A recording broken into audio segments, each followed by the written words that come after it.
அனைவருக்கும் வணக்கம். சில நேரத்தில் Canon ஜெராக்ஸ் மிஷினில் பார்த்திங்க அப்படின்னா இந்த பவர் லைட்டு மட்டும் எரியும். டிஸ்பிளேயில் எந்த விதமான சிம்டம்ஸு அந்த எல்சிடி எதுவுமே ஆன் ஆகாது. இது எப்படி சரி பண்ணலாம் அப்படிங்கிற பற்றி தான் இந்த வீடியோவில் பார்க்க போகிறோம். இது இமேஜ் ரெண்டர் சீரிஸ் எல்லாத்துக்குமே பொதுவானது தான். வாங்க வீடியோக்குள்ளே போகலாம்.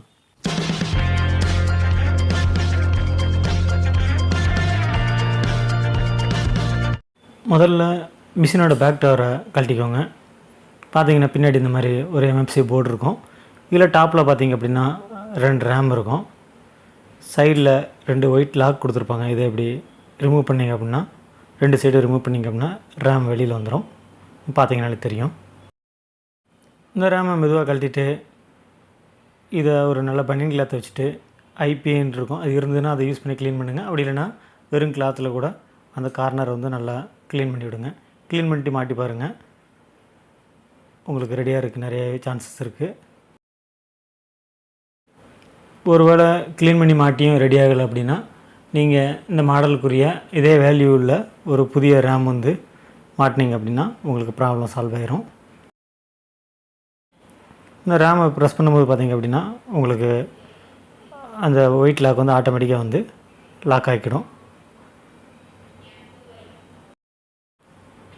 இது பார்த்திங்க அப்படின்னா இமேஜ் ரன்னர் 2270, 2870, 3570, 4570, 3025 இந்த மாதிரியான சீரிஸ் எல்லாத்துக்குமே பொதுவாக தான் இருக்கும். இந்த ரேமு 128 அல்லது 256 அப்படின்னு போட்டிருக்கோம். இந்த ரேமில் அந்த வேல்யூக்குரிய ரேம் நீங்கள் மாட்டி விட்டாலே போதுமானது. இந்த மாதிரி ப்ரெஸ் பண்ணி விட்டிங்கன்னா நீட்டாக லாக் ஆகிடும். மிஷின் ஆன் பண்ணி பார்த்திங்க அப்படின்னா உங்களுக்கு டிஸ்பிளே ஆன் ஆகிரும். ஆன் ஆனதுக்கப்புறம் பேக் கவரை க்ளோஸ் பண்ணிங்க அப்படின்னா உங்களுக்கு ரெடி ஆகிரும். அவ்வளோதான். ஒரு சில மிஷினில் பார்த்திங்க அப்படின்னா டோட்டலாக பவர் லைட்டு முதற்கொண்டு ஆன் ஆகாது. அதுக்கு என்ன பண்ணுறீங்கன்னா மிஷின் கீழே பார்த்திங்கன்னா ஒரு டிப் சுவிட்ச் கொடுத்துருப்பாங்க. அது லோடில் இருக்கும். அதை மேலே தூக்கிட்டிங்கன்னா ஆன் ஆகிரும். டோட்டலாக உங்களுக்கு மிஷின் ரெடி ஆகிரும். இந்த ரேம் மாட்டினதுக்கப்புறம் பார்த்திங்க அப்படின்னா இந்த மாதிரி உங்களுக்கு டிஸ்பிளே நார்மல் மோடுக்கு வந்துடும். இங்கே பார்த்திங்கனாலே தெரியும்.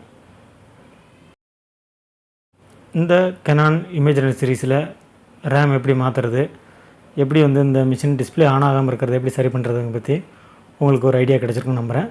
மீண்டும் இன்னொரு பயனுள்ள தகவலோடு சந்திக்கலாம். நன்றி, வணக்கம்.